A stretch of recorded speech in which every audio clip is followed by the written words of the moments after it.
Assalamualaikum warahmatullahi wabarakatuh. Perkenalkan, nama saya Yazid Fakhri Al-Husain dengan NIM 2201040100048. Dan ini Ibu Rizkiatul Hasanah Esos Emsos selaku dosen pengampu mata kuliah Ilmu Dakwah. Saya akan menampilkan video tugas middle test Ilmu Dakwah.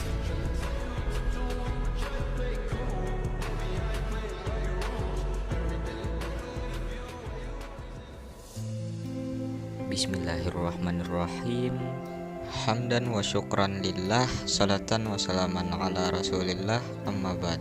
Apa kabar teman-teman semua, bagi yang rebahan maupun yang beraktivitas atau dimanapun kalian berada? Semoga kita senantiasa selalu sehat walafiat dan selalu dalam lindungan Allah Subhanahu wa Ta'ala. Amin ya rabbal alamin.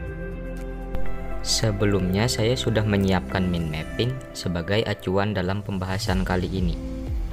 Di bab pertama ada tinjauan umum ilmu dakwah. Langsung saja ke pembahasan pertama, yaitu pengertian ilmu dakwah. Nah, pengertian ilmu dakwah ada secara etimologi, ada secara terminologi. Secara etimologis, kata dakwah berasal dari bahasa Arab da'a yada'u da'watu, yang berarti menyeru, memanggil, mengajak, dan mengundang. Sedangkan secara terminologi, dakwah dapat diartikan sebagai aktivitas yang dilakukan oleh seorang dalam mengajak atau menyeru orang lain kepada kebaikan dan mencegah kemungkaran agar selamat dan bahagia di dunia dan akhirat. Dakwah menjadikan manusia untuk kembali kepada fitrahnya, yaitu sifat manusia sejak lahir. Tentunya dakwah tidak pernah memaksakan penilaian orang lain untuk kebenarannya.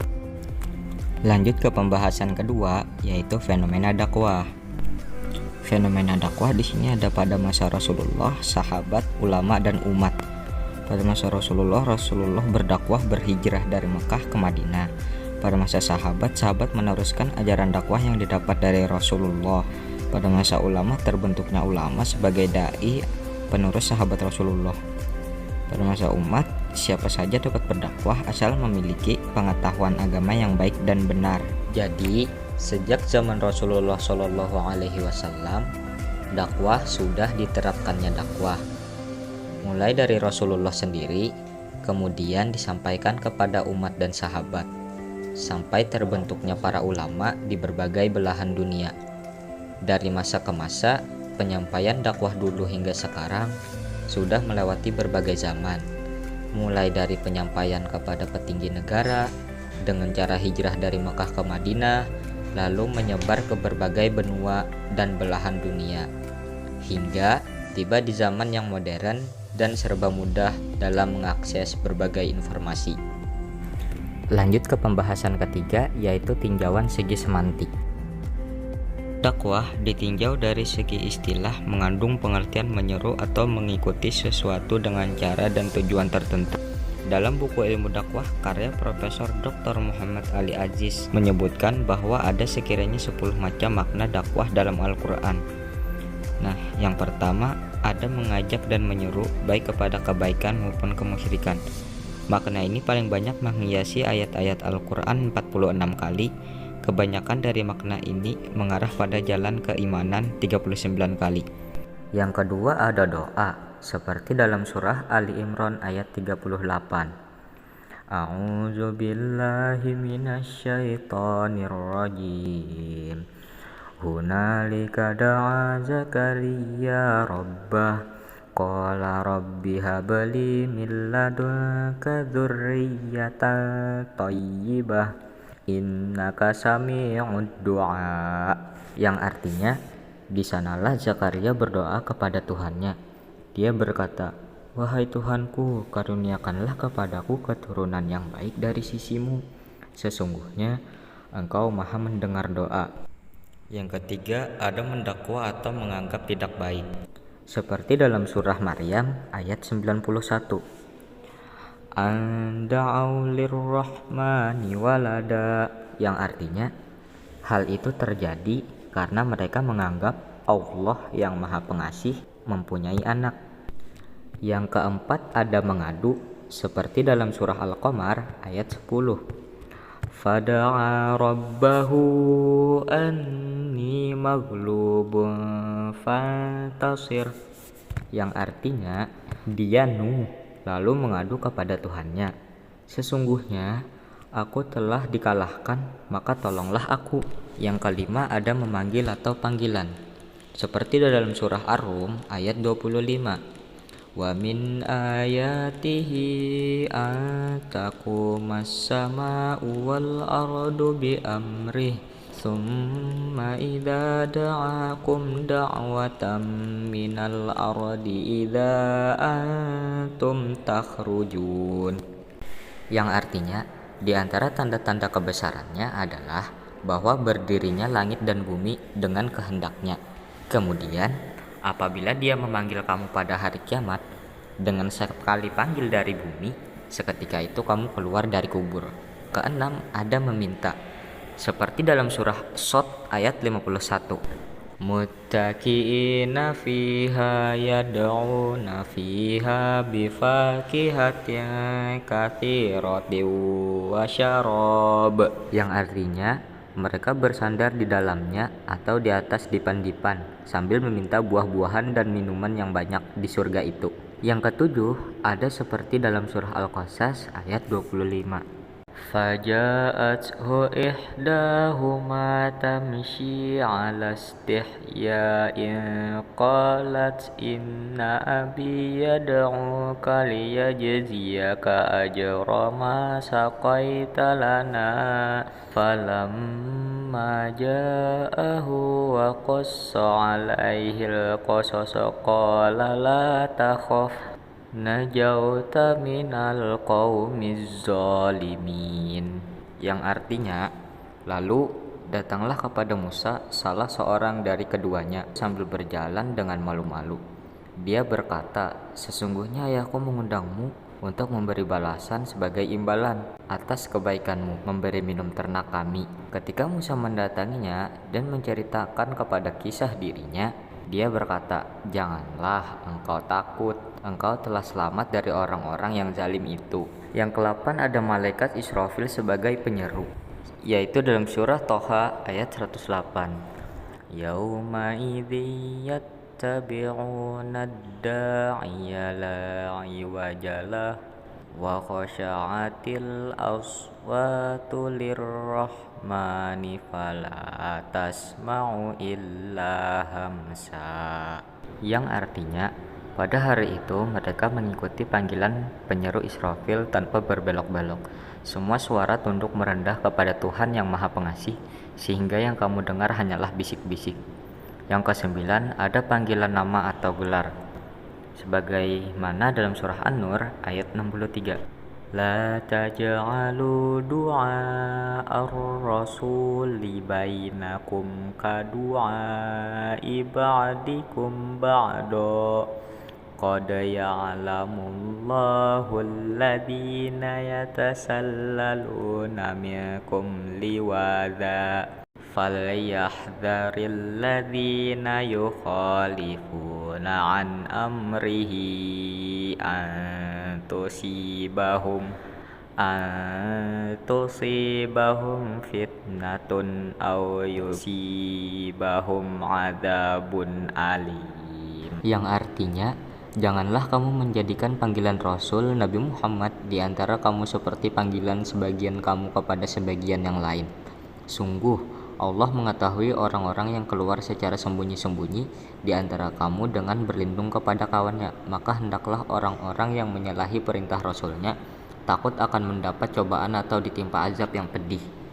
Dan terakhir yang ke-10 adalah anak angkat, yaitu dalam surah Al-Ahzab ayat 4. Ma ja'alallahu lirajulin min qalbayni fi jawfihi wa ma ja'ala azwajakumul la'i tuzahiruna minhunna ummahatikum wa ma ja'ala ad'iyaakum abna'akum dzalikum qaulukum bi afwahikum wallahu yaqulul haqqo wa huwa yahdis sabil.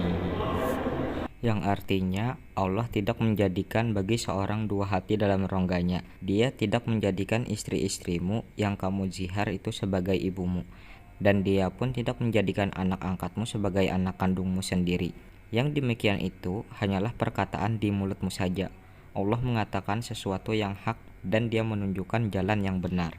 Penelusuran makna dakwah yang diambilkan dari Al-Quran pada dasarnya merupakan cara kajian semantik. Selain itu, penelusuran juga menunjukkan bahwa masing-masing makna yang disebutkan membutuhkan objek dan sasaran dakwah. Lanjut ke pembahasan terakhir, yaitu definisi dari ahli. Ada beberapa tokoh yang mengemukakan tentang dakwah guna memperkuat definisi dari dakwah. Yang pertama ada dari Abdul Al-Karim Zaidan. Menurut beliau, dakwah adalah mengajak kepada agama Allah Subhanahu wa Ta'ala, yaitu Islam. Yang kedua ada Nasaruddin Razak. Menurut beliau, dakwah adalah suatu usaha memanggil manusia ke jalan ilahi menjadi muslim. Yang ketiga ada Abdul Qadir Munsi. Menurut beliau, dakwah ialah mengubah umat dari suatu situasi kepada situasi yang lebih baik di dalam segi kehidupan. Dan yang terakhir ada Muhammad Arifin. Menurut beliau, dakwah adalah suatu kegiatan ajakan dalam bentuk lisan, tulisan, tingkah laku, dan sebagainya yang dilakukan secara sadar dan terencana dalam usaha mempengaruhi orang lain secara individu maupun kelompok agar supaya timbul dalam dirinya suatu pengertian, kesadaran, sikap, penghayatan, serta pengamalan terhadap ajaran agama. Message yang disampaikan kepadanya tanpa ada unsur-unsur paksaan. Notes ini menunjukkan mereka sepakat bahwa dakwah bersifat persuasif, bukanlah represif. Mereka setuju dengan dakwah informatif, bukan manipulatif. Bukanlah termasuk dakwah jika ada tindakan yang memaksa orang lain untuk memilih antara hidup sebagai muslim atau mati terbunuh. Tidaklah disebut dakwah bila ajakan kepada Islam dilakukan dengan memutarbalikan pesan Islam untuk kepentingan duniawi seorang untuk kelompok. Sekarang masuk ke bab kedua, yaitu konsepsi dan posisi dasar hukum, fungsi, dan tujuan dakwah. Langsung ke pembahasan yang pertama, yaitu memahami Al-Quran dan hadis sebagai sumber pesan dan hukum dakwah. Dalam surah Ali Imran ayat 104 yang artinya, dan hendaklah di antara kamu ada segolongan orang yang menyeru kepada kebajikan, menyuruh berbuat yang makruf dan mencegah dari yang mungkar, dan mereka itulah orang-orang yang beruntung. Dan dalam surah An-Nahl ayat 125 yang artinya, serulah manusia kepada jalan Tuhanmu dengan hikmah dan pelajaran yang baik, dan bentahlah mereka dengan cara yang baik. Sesungguhnya Tuhanmu dialah yang lebih mengetahui tentang siapa yang tersesat dari jalannya, dan dialah yang lebih mengetahui orang-orang yang mendapat petunjuk. Lanjut ke pembahasan kedua, yaitu fungsi dari dakwah.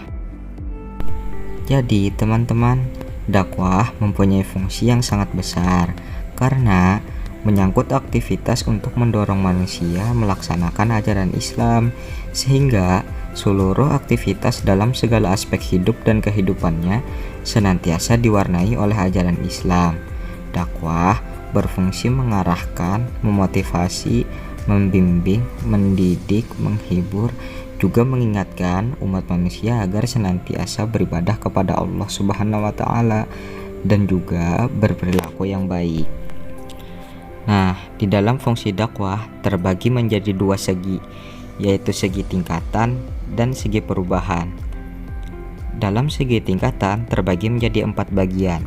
Yang pertama ada menanamkan pengertian, yaitu memberikan penjelasan sekitar ide-ide ajaran Islam yang disampaikan, sehingga orang mempunyai persepsi atau gambaran yang jelas dan benar dari apa yang disampaikan. Menanamkan pengertian merupakan langkah awal yang harus dicapai dalam aktivitas dakwah, karena dari pengertian yang jelas seorang dapat menentukan sikap terhadap ide itu. Yang kedua, ada membangkitkan kesadaran, yaitu mengunggah kesadaran manusia agar timbul semangat dan dorongan untuk melakukan suatu nilai yang disajikan kepadanya. Dan dengan bangkitnya kesadaran ini, merupakan ambang ke arah tindakan amaliyah atau realisasi perbuatan. Yang ketiga, mengaktualisasikan dalam tingkah laku, yaitu sebagai realisasi dari pengertian dan kesadaran yang baik dan benar, menimbulkan tingkah laku dan perbuatannya senantiasa didasari oleh ajaran Islam, sehingga nilai-nilai ajaran Islam itu benar-benar berintegrasi dan tercermin dalam kehidupan manusia. Dan terakhir yang keempat, melestarikan dalam kehidupan, yaitu suatu usaha agar ajaran Islam yang telah terrealisasi dari diri seorang juga masyarakat dapat lestari dan berkesinambungan dalam kehidupannya, tidak dicemarkan oleh perubahan zaman yang selalu berkembang. Nah, untuk melestarikan ajaran Islam dalam kehidupan manusia, dakwah juga memperhatikan beberapa segi-segi.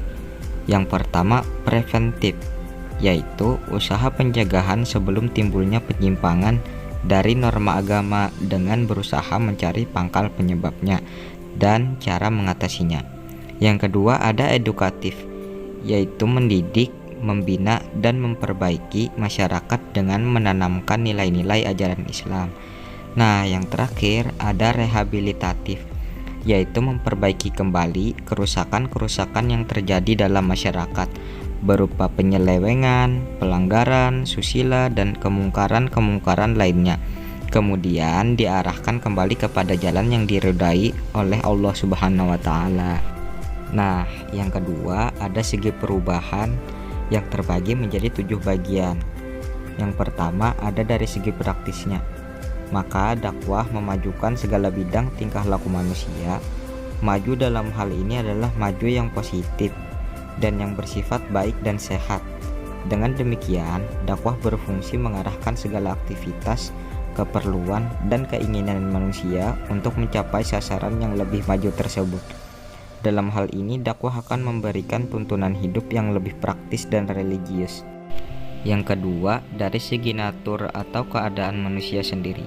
Maka dakwah bukan hanya mengubah natur manusia, akan tetapi justru dakwah akan mengembalikan manusia kepada natur atau fitrahnya yang benar menurut kata hatinya. Di sini keadaan manusia selalu menjadi perhatian utama dakwah. Apa yang disebut sebagai amar ma'ruf nahi mungkar adalah sesuai dengan fitrah hati nurani manusia. Dengan demikian, dakwah sebenarnya bukan berbuat yang akan berlawanan dengan hati nurani manusia.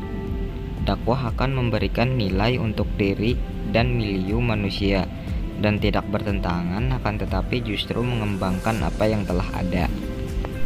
Yang ketiga, dari segi peranannya, maka dakwah sebenarnya memberikan angin baru dan pedoman yang akan lebih menguntungkan kultur dan civilisasi manusia. Kultur dan civilisasi pasti akan bergerak ke arah yang lebih baik. Maka dalam perjalanannya yang sudah lebih daripada yang ada itu, dakwah akan selalu memberikan pengarahan terhadap aktivitas manusia agar manusia menuju ke arah yang lebih konstruktif. Sebab agama tidak menghendaki hal-hal yang dapat merusak. Yang keempat, dari segi kehidupan manusia, dakwah akan memberikan filter atau penyaring, akan memberikan arah dan selalu akan meluruskan arah hidup manusia apabila sewaktu-waktu terjadi penyelewengan dalam diri manusia. Yang kelima, dari segi diri manusia, terutama dari segi psikisnya, dakwah dapat memberikan perkembangan psikis yang lebih baik dengan kenyataan bahwa dakwah akan selalu memberikan motivasi terhadap perbuatan baik dan mengadakan penekanan terhadap setiap perbuatan yang negatif, yang keji dan tidak baik. Yang keenam, dari segi keinginan yang mau berkembang, dakwah memberikan pengetahuan mana yang harus dikerjakan dan mana yang harus ditinggalkan dalam memenuhi kepuasan dan keinginan manusia, sebab tidak semua yang tidak disenangi oleh manusia itu buruk. Maka esensi ajaran yang akan diberikan kepada manusia bukan dengan ukuran kesenangan atau ketidaksenangan, tetapi berdasarkan pemberitahuan wahyu ilahi yang berkedudukan lebih tinggi dari pengetahuan manusia tentang manusia itu sendiri. Dan terakhir yang ketujuh, segi perlunya hubungan manusia dengan Allah Subhanahu wa taala. Dakwah merupakan misi uluhiyah yang mengajarkan moralitas, etika Islami, dan pengembangan rohani manusia, menempatkan manusia dalam kedudukan yang benar sebagai hamba Allah Subhanahu wa taala dan sebagai makhluk yang tertinggi nilai, sehingga tauhid yang murni menempatkan manusia sebagai manusia dan Tuhan sebagai Tuhan Rabbul Alamin dan alam sebagai alam, bukan sebaliknya, yaitu dengan menuhankan manusia atau alam, atau memanusiakan Tuhan atau juga mengalamkannya dan sebaliknya. Lanjut ke pembahasan berikutnya, yaitu tujuan dakwah. Nah, jadi tujuan dakwah itu mengandung arah yang harus ditempuh serta luasnya cakupan aktivitas dakwah yang dapat dikerjakan. Pada prinsipnya, tujuan dakwah hanya kepada Allah atau sabili rabbik. Tetapi, keadaan objek dakwah seperti tersebut variatif, ada yang kafir, ahli kitab, dan orang-orang beriman. Sehingga, masing-masing objek perlu ditinjau menurut eksistensinya. Nah, tujuan dakwah itu sendiri terdapat 3 bagian. Yang pertama, tujuan dakwah kepada orang kafir. Orang kafir adalah orang yang mendustakan Allah dan Rasul-Rasulnya sekaligus ajaran-ajarannya. Jadi, tujuan berdakwah kepada orang kafir itu untuk mengislamkannya agar kembali ke jalan yang benar. Yang kedua, tujuan dakwah kepada ahli kitab. Tujuannya agar mereka sadar dan mengakui kebenaran segala yang diturunkan Allah kepadanya. Dan terakhir yang ketiga, tujuan dakwah kepada orang beriman. Pelaksanaan dakwah kepada orang beriman bertujuan agar mereka intensif melaksanakan amal soleh sebagai bukti ketaatan kepada Allah. Lanjut ke bab yang ketiga, yaitu proses dan unsur-unsur ilmu dakwah. Dalam pembahasan pertama ada proses dakwah. Langsung saja ke proses dakwah. Proses kegiatan dakwah adalah upaya pelaksanaan dakwah yang dilakukan dai dengan melakukan beberapa tahap, yang dalam hal ini bisa dengan mengungkapkan lisan. Secara umum, proses dakwah merupakan perjalanan yang dilakukan dai sebagai subjek dakwah. Kegiatan dakwah umumnya bisa dikatakan berhasil apabila penyampaian informasi yang dilakukan memang dapat diserap dan juga diterima oleh masyarakat dengan baik, di mana sikap keyakinan tersebut dapat disampaikan melalui perintah Allah Subhanahu wa taala. Di dalam proses dakwah itu sendiri ada penyampaian dakwah. Nah, penyampaian dakwah sebaiknya disampaikan melalui hal-hal kebenaran dan juga sikap optimis yang harus ditunjukkan kepada lingkungan. Hal ini akan berkaitan erat dengan yang namanya proses komunikasi, di mana dalam proses tersebut dapat dijelaskan dengan sebuah tahapan dan juga berbagai hal yang harus dijelaskan. Di antaranya itu ada penerimaan stimulus informasi, ada penyimpanan sebuah informasi, ada pengolahan dari sebuah informasi, ada juga menghasilkan kembali di dalam suatu informasi. Nah, selanjutnya ada proses penerimaan dakwah. Proses bagaimana mat'u menerima informasi, mengolahnya, menyimpan, dan menghasilkan informasi dalam psikologi komunikasi disebut sebagai sistem komunikasi intrapersonal. Nah, proses ini diliputi oleh 4 bagian. Yang pertama ada sensasi. Dalam psikologi komunikasi dijelaskan bahwa sensasi adalah proses menangkap stimuli atau rangsang. Yang kedua ada persepsi. Dalam penyampaian dakwah di masyarakat, tentunya ada beberapa hal yang dapat menarik perhatian masyarakat untuk dapat menerima suatu dakwah tersebut. Antara lain prinsip gerakan, prinsip kontras, prinsip kebaruan. Nah, yang ketiga ada memori. Jadi, apa yang ditangkap panca indera atau sensasi kemudian diubah menjadi informasi persepsi. Selanjutnya disimpan dalam memori ingatan.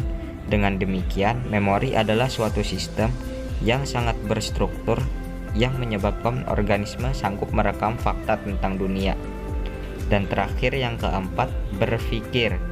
Dalam berpikir, seseorang melibatkan sensasi persepsi dan memori sekaligus. Dalam kehidupan, berpikir diperlukan untuk memecahkan persoalan, untuk mengambil keputusan, dan untuk menanyakan sesuatu yang baru. Lanjut ke pembahasan yang kedua, yaitu unsur dakwah. Nah, unsur-unsur dakwah itu adalah komponen-komponen yang terdapat dalam setiap kegiatan dakwah. Jadi, adapun unsur-unsurnya yaitu yang pertama ada dai atau pelaku dakwah, orang yang melaksanakan dakwah baik lisan maupun tulisan. Yang kedua ada mad'u atau penerima dakwah, manusia yang menjadi sasaran dakwah. Yang ketiga ada maddah, materi dakwah, isi pesan atau materi yang akan disampaikan. Yang keempat ada wasilah atau media dakwah, alat yang digunakan untuk menyampaikan materi dakwah kepada mad'u. Tarigah atau metode dakwah, cara yang ditentukan secara jelas untuk mencapai dan menyelesaikan suatu tujuan. Yang terakhir ada astar atau efek dari dakwah, reaksi daripada mad'u atau respon yang baik. Di bab terakhir ada objek studi ilmu dakwah. Nah, langsung saja ke pembahasan yang pertama, yaitu pengertian. Objek dakwah atau mad'u adalah manusia yang menjadi sasaran dakwah. Sebagai sasaran dakwah, mereka termasuk orang-orang yang telah memiliki atau setidak-tidaknya tersentuh oleh kultur asli atau selain Islam.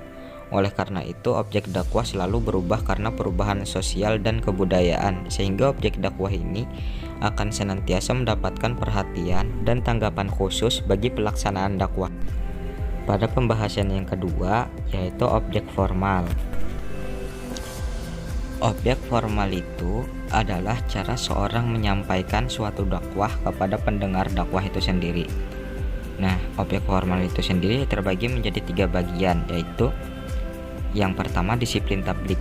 Tablik berasal dari bahasa Arab yang artinya menyampaikan atau penyampaian sebuah pesan, seperti yang kita kenal dengan umar ma'ruf nahi munkar, yaitu mengajak atau menyerukan kepada kebajikan. Contohnya mengingatkan akan waktu sholat, menyerukan bahwa puasa di bulan Ramadan itu wajib hukumnya, serta saling menolong kepada kebaikan, lalu mencegah kepada kemungkaran. Yang kedua ada pengembangan masyarakat Islam. Pengembangan masyarakat Islam itu artinya mengembangkan populasi jumlah umat Islam di sekitar kita. Sebagai contoh yang sudah banyak kita ketahui, Rasulullah SAW telah mengembangkan Islam dimulai dari keluarga beliau sendiri, sehingga Islam berkembang ke seluruh Mekah sampai ke Madinah, bahkan ke seluruh penjuru dunia. Dan terakhir yang ketiga, manajemen dakwah. Manajemen dakwah adalah cara bagaimana program atau rencana yang diciptakan dapat berjalan. Dalam hal ini, manajemen dakwah sangat penting karena di dalam manajemen dakwah itu sendiri, kita dapat memprogram atau merencanakan jalan dakwah dengan benar sesuai ajaran agama Islam untuk membentuk agar dakwah yang disampaikan oleh dai dapat diterima oleh mad'u atau masyarakat. Nah, lanjut ke pembahasan yang terakhir, yaitu objek material. Objek material itu adalah materinya, atau lebih mudahnya dikenal dengan si pendakwah atau medianya. Objek material itu sendiri terdiri dari 4 bagian, yaitu pertama ada pendakwah. Seperti yang kita ketahui, pendakwah adalah seorang yang telah menguasai ilmu-ilmu ajaran Islam dengan penyampaian yang baik serta mudah dipahami untuk menyebarkan kebaikan dan ajaran agama Islam. Kedua ada mitra dakwah. Dapat diartikan juga dengan orang yang mendengarkan. Di sini mitra dakwah sangat membantu proses jalannya dakwah. Apapun yang disampaikan oleh pendakwah, sehebat apapun yang disampaikan pendakwah, apabila tidak ada pendengar, sebuah dakwah tersebut tidak ada artinya. Maka dengan adanya mitra dakwah sebagai komponen dalam. Selanjutnya ada metode dakwah, yaitu cara penyampaian sesuatu kepada audiens dengan menggunakan cara sebaik mungkin. Pada zaman Rasulullah, tatkala beliau mengembangkan ajaran Islam, mula-mulanya dengan sirriyah atau sembunyi-sembunyi. Karena pada masa itu Islam masih dianggap asing. Penduduk-penduduk Mekah masih menyembah berhala. Tetapi setelah Islam sudah banyak pengikutnya, barulah Rasulullah mendakwahkan Islam secara terang-terangan. Jadi metode atau cara-cara termasuk dalam objek ilmu dakwah, karena agar orang yang mendengarkan dakwah dapat menerima dan memahami apa yang telah disampaikan. Dan yang terakhir ada pesan dakwah, yaitu pendakwah harus dapat mengetahui pesan apa yang harus disampaikan agar umatullah dapat menerima dengan baik dan mudah dipahami. Selesai sudah pembahasan seputar materi ilmu dakwah pada min mapping tugas middle test ilmu dakwah. Terima kasih bagi yang mendengarkan dan menonton sampai selesai. Semoga materinya dapat dimengerti dan dipahami. Dan jikalau ada salah kata, mohon dimaafkan. Saya Yazid Fakhri Al-Husain, mahasiswa UIN Antasari Banjarmasin, Fakultas Dakwah dan Ilmu Komunikasi, Prodi Komunikasi dan Penyiaran Islam.